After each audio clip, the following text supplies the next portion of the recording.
Hey, it's Dusty Thunder once again with another Reddit story for you. This one comes from True Off My Chest and is titled, I've been lying to my roommate about how much our bills cost. I, 24 female, and my best friend, 24 female, live in an apartment together. For privacy reasons, I will refer to her as Bree. The two of us have been best friends since we were 9. We met at school and have been inseparable ever since. If you ask me on a deeper level, I would probably say she is my sister, not just my friend. We ended up going to separate colleges, and during those 4 years, we always talked about how fun it would be to live together after graduation. Once we graduated, we decided to hold off on our dream of living together. The careers we chose aren't known for paying very much, and we needed to save money. We decided to live with our parents and save money for a few years. I will always acknowledge how blessed I am in the parent department. They were so easy to live with, and those years at home were actually really fun. Bree, on the other hand, has a more complicated situation. Her dad was never really around. He left when she was 7 and is completely uninvolved, and that left her mom to raise Bree and her 2 little sisters alone. I've been around long enough to also be close with Bree's family. The simplest way I can explain it, Bree's mom needs therapy. I have a lot of love in my heart for her mom, but I also know that my friend deserves better. I give her a lot of credit for the cycles of abuse that she did break. She is doing the best with the pieces she has to work with. But at some point, you need to get professional help so you and your children can have a normal, healthy relationship.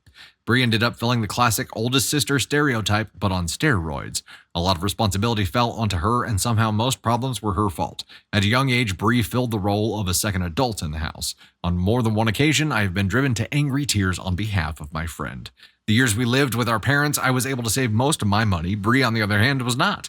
As time went on, her relationship with her mom got worse and worse. I can't say it was ever healthy, but I had to sit down and watch it devolve into something worse than it ever was. I decided that it was time for me to move out of my parents' house and offered for Bree to come with me. I was prepared to live alone, but I wanted to give her a zero pressure option out if she ever wanted to take it. She agreed, but she would bring up concerns about being able to afford it. We found an apartment in our budget that we felt safe at. When it came time to set up utilities, Bree had a lot going on, so I told her I would take care of it. I set up all the accounts and told her she could just send me her half each month. Neither of us have high-paying jobs. I'm a teacher, but I know I make more than Bree. I was able to save up more money while living at home. Bree has anxiety about a lot of things, but money has always been a big one. We grew up in similar financial situations and both know the importance of saving whatever you can to try to avoid debt. When we got our first set of bills, it was about what I expected, but I started thinking of what 50% of it was, and I knew it would stress her out and wouldn't leave her with much money for expenses. I looked at my own budget and knew what I could afford, so I lied. I gave her a number lower than 50% that I thought she would find believable, and I've done that every month since. Rent is split 50-50 and she pays that on her own, but everything else, electricity, Wi-Fi, renter's insurance, etc., is all through me. And if I was honest, I'd say we split bills 70-30. If she ever found out, I know she would feel so guilty. A tiny part of me feels a little guilty for lying to her, but another part of me feels completely justified because of how good she is doing right now. Since living with me, she has started therapy, and I've seen a huge change. I've always seen Bree for the amazing girl that she is. For years, I have prayed that she will see what I see. She, just as she is so lovable. I don't think she sees all that I see right now, but for the first time, I've heard her start to say things like, I don't deserve to be treated that way, or, so I just left because I'm not dealing with that. With the space, her relationship with her mom has gotten a lot better. I plan on taking this to my grave if I can help it. Wait. Except the whole posting it to Reddit thing. She will never find out what I've done / still am doing. Sometimes people just deserve a break. After 20 plus years of her taking care of everybody else, I'm taking care of her whether she knows about it or not. I love you, Bree. You deserve the world. Edit, I've never posted on Reddit before, and I saw a few comments telling me to type in paragraphs. I think I split it up where it makes sense to most. Most of the Reddit content I've consumed up to this point has been other people reading it, so I didn't know. Thank you to everybody who's been so nice to me.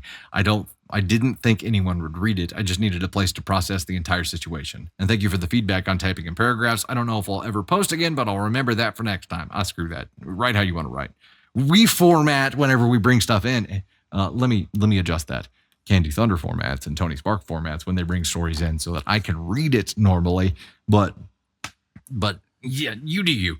Yeah, this was not at all what I expected. Holy shit, she's lying in like the most wholesome way anyone has ever lied before. To give her friend the independence and the freedom that she needs to become who she knows she can become. Or to realize that she already is that person. That's probably more accurate. And wow.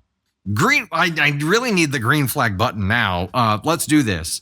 This is a DFHB approved lying scenario. Yeah, I think that's completely okay. OP. I understand why you're doing it. My only concern is that, hopefully you both progress in your journeys here to a point where she wants to go live out on her own and start her own independent journey. She's going to be a little bit shocked whenever she gets that first round of utility bills in when she's living alone. That's probably going to be the time where you're going to have to be like, okay, so here's the thing. And I'm sure she's not going to be mad at you for that. But that's it. That's the only negative thing that I see in all of this. I think it's incredible that you're doing what you're doing because you were not privileged, but fortunate enough to be in a position where you could save more than Bree could. So now it's like that's a BFF right there. That is a BFF. Angel, I agree. No paragraph sucks, especially if you're reading on mobile. I get it. But I think for people to come back at a story and like for that to be the thing they focused on here, they're like, yeah, you did a really good deed. Write better. Best friends. Those are besties.